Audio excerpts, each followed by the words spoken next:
ఒక దేశం ఒక యుద్ధంలో శాంతియుతంగా రక్తం చిందకుంటా యుద్ధాన్ని గెలవొచ్చని మహాత్మా గాంధీ గారు నిరూపించారు.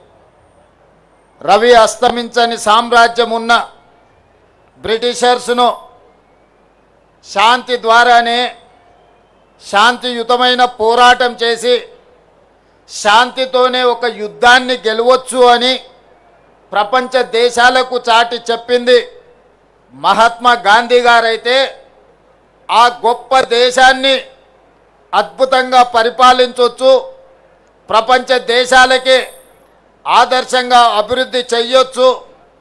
ముఖ్యంగా దళితులు, గిరిజనులు, ఆదివాసీలు, బలహీన వర్గాలు, మైనారిటీలు, మహిళలకు సమానమైన అవకాశాలు ఇవ్వచ్చు.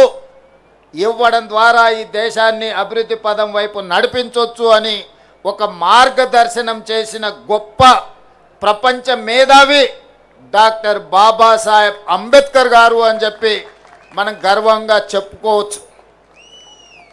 దేశ స్వతంత్ర పోరాటంలో మహాత్మా గాంధీ గారి పాత్ర ఎంత ఉందో, స్వతంత్రం వచ్చిన భారతదేశం ఈనాడు బలమైన దేశంగా ఎదగడానికి కారణం డాక్టర్ బాబాసాహెబ్ అంబేద్కర్ గారు.